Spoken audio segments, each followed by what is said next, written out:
Hello, I'm Owen Swanstrom, and this is my PESTLE Analysis presentation. The country I chose is Russia, and the market I chose is the shoe industry. So, comparing the U.S. versus Russia in both like the economy and things like that, and just the population and things, Russia has about half as many people.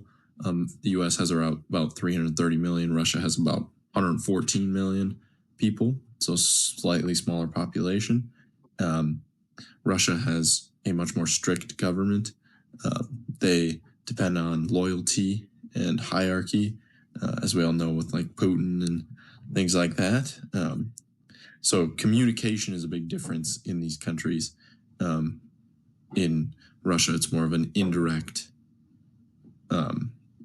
versus the U.S. with a direct, talking straight to someone. And generally, Russia's demographic is much older, with an age range between 40 and 50, where the U.S. tends to be younger. And Russia's market for shoes, they have a less trendy market.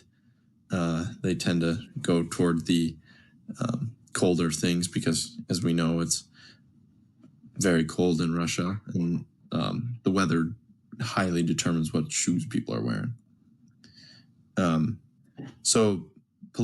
Russia's political scene, as many people know, Russia's political environment is very tense.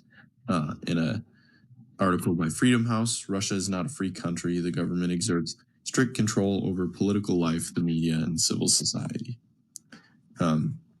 Russia has high tariffs and bans on some materials that can greatly affect industries, including the shoe industry. A quote from Kuzmina: Russia's increased import tariff for consumer goods from unfriendly countries, raising costs on a wide range of imported items, excuse me.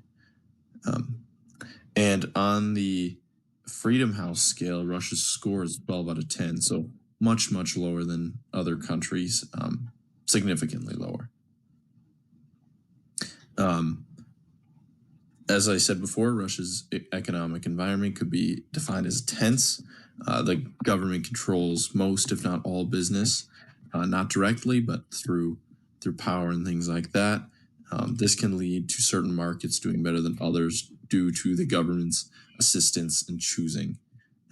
This chart included talks about the interest rate, inflation rates, GDP, overall trade balance, imports, exports, and surplus.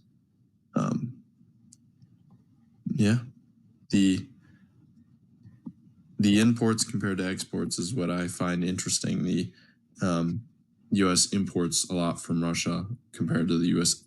exporting a lot to Russia. It's way more than triple. So there are a lot of risks that one would take moving into Russia as part of the shoe industry. The shoe industry is extremely exposed to environmental risks, both with manufacturing and consumer risks, because of the weather, and depending on your brand, it would be at risk with that. Again, we all know that Russia's cold, and that will determine what shoes the consumer needs and wants.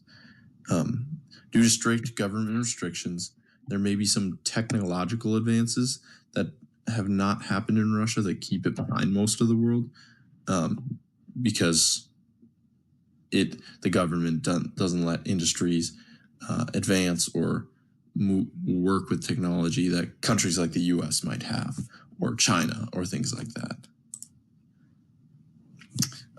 Opportunities, though, certain companies have the opportunity in market to flourish. As we think of like it being a cold country, I think of boots and insulated shoes. They would tend to do well because of the colder weather. But I think of the sandal industry and things like that, and they would not do as well because the market is much less than for things that are warmer.